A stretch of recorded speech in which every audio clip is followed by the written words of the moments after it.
आज परमात्मा के बच्चे जिनको दीक्षा प्राप्त हो चुकी है, उसके परिवार के अंदर एक मिनी आश्रम बन गया। ऐसा स्थान बनाया जाता है जहाँ भगवान के स्वरूप को रखते हैं, जहाँ परमात्मा की ज्योति जलाई जाती है। सभी उठकर वहाँ प्रणाम करते हैं। सुबह और शाम दोपहर को भगवान की चर्चा चलती है, रमैणी होती है, आरती होती है, सुबह के नित्यनेम होते हैं। फिर दिन में जब भी टाइम लगता है, कोई मंत्र कर रहा है, कोई सिमरन सतनाम का कर रहा है, तो कितना माहौल बदल गया। ना उसमें बकवाद बतलावा हो, वो नो बोला, वो नो बोला, उसका नाश होगा, उनका ऐसे नुकसान होने वाला है, वो ऐसे गलती करते हैं। तो इस तरह की बकवादें बतला के उस परिवार, उस घर के अंदर हम ये कुविचार छोड़ देते थे। फिर वो कुविचार हमारे मस्तिष्क में टकराते रहते थे, हमें डिस्टर्ब रखते थे, शांति नहीं होने देते हैं। और जब परमात्मा की महिमा और अमृतवाणी जब स्टार्ट होती है तो कुविचार ऊपर चले जाते हैं और सुविचार उस घर में धीरे धीरे स्थापित होने लग जाते हैं। फिर घर में शांति शुरू हो जाती है। ये तरीका है। अब कहीं भी परमात्मा की चर्चा नहीं। सुबह उठते या तो न्यूज़पेपर पढ़ देंगे जिनमें कोरी झूठ बकवाद भर रखी होती है, समाचार पत्र, या टीवी चलाएंगे, समाचार सुन लेते हैं, सारे दिन बकवाद गड़े, या फिर फिल्म देखेंगे। तो जब तक प्राणी के पूर्व जन्म के शुभ संस्कार चलते हैं तब तक वो कुछ भी करता रहे, और सपने में भी भगवान याद ना करो, उसको सारे सुख मिल रहे होते हैं। तो संसार ये देखता रहता है, भगत भी डिस्टर्ब हो जाते हैं कि हम भक्ति भी कर रहे हैं, हमें आपत्तियों का फिर भी कोई ना कोई सामना करना पड़ जाता है, और दूसरा व्यक्ति सारा दिन बकवाद करते हैं, शराब पीते हैं, ताश खेलते हैं, राजनीति में बड़े रहते हैं, और कोई भी बुरे काम की कोई टाल नहीं उनके, और वो फिर भी सुखी है। तो इसको देखकर विचलित ना होना, परमात्मा के बताए इस पॉइंटों को, बिंदुओं को ध्यान से सोचना।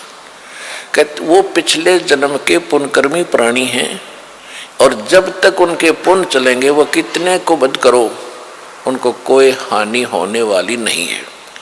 और जब उनके पुण्य समाप्त होंगे फिर पाप कर्मों का दौर शुरू होगा। फिर देखना उनके घर में के कैर टूटेंगे, और आप के ऊपर भक्ति करते करते भी दिक्कत आ रही है, तो अगर भक्ति ना करते तो आपका तो सर्वनाश हो जाना था। विचार कीजिए,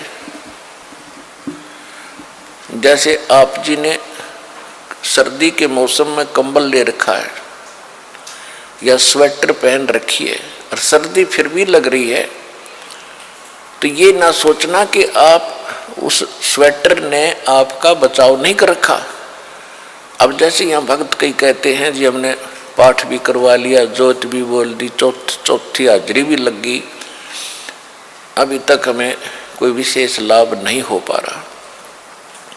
ये तो हो ही नहीं सकता कि जब आप इतना कर्म कर रहे हो भक्ति का तो कोई लाभ ना हो। ये तो आपकी अनजान सोच है, बालक बुद्धि है। अब जैसे सर्दी का मौसम है, किसी ने स्वेटर पहन ली और फिर भी उसको सर्दी लग रही है, तो ये ना सोचना कि स्वेटर ने अपना काम ना कर रखा।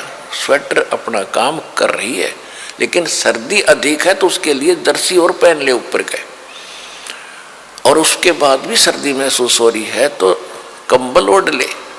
यानी ये नहीं है कि ये कहना कि मैंने जर्सी भी पहन ली फिर भी सर्दी का लग रही हाथ पैरों को। तो ये तो अनजान व्यक्ति कहेगा जिसने इस प्रोसेस का पता नहीं, भगवान के मार्ग का ज्ञान नहीं। तो जो आप पुण्य कर रहे हो और विधिवत कर रहे हो, पूरी विधि यहाँ पर प्राप्त है। गुरु जी के बिना दान करना व्यर्थ है। आप जी को सतगुरु मिले, आप जी को विधि मिली है, आपको पूर्ण परमात्मा मिला है, पूर्ण परमात्मा का मार्ग मिला, सत भक्ति मिली है, और फिर आप साधनाएं सही कर रहे हो, तो आप ये ना सोचना कि आपको लाभ नहीं हो रहा। आपके पाप कर्मों की सर्दी घनी है, और ये करते करते भी कहीं ना कहीं से थोड़ी बहुत ठंड महसूस हो रही है। यदि ये ना कर रहे होते तो नमूनिया होकर मर जाते, ये समझ लेना।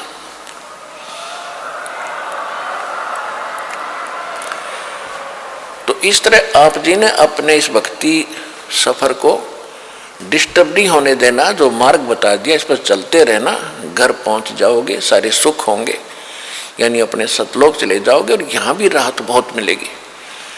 तो इसी प्रकार जो ऐसा कहते हैं वो बालक है, और फिर ये सोचे कि हम भक्ति भी कर रहे हैं, दूसरा कुछ भी नहीं करता, उसके ठाठ हो रहे हैं, तो वो भी आप इस ज्ञान से सोचना कि जब बैटरी किसी ने चार्ज कर रखी है इन्वर्टर की और आगे चार्जर है नहीं, उनके पास लाइट का कनेक्शन नहीं है और उनकी बैटरी, वो फिर भी उनके पंखे चल रहे हैं, बल्ब भी जग रहे हैं, तो इससे अंडरस्टूड है, अनजान से अनजान व्यक्ति आजकल समझ सकता है कि वो बैटरी कितने दिन चलेगी।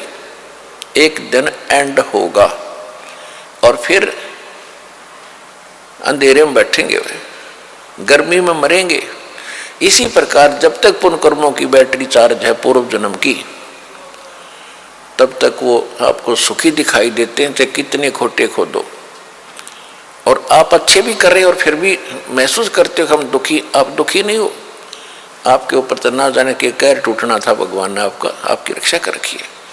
तो इस करके संसार की तरफ ना देख करके परमात्मा के इस ज्ञान को आधार बना के इस भक्ति मार्ग पे चलना।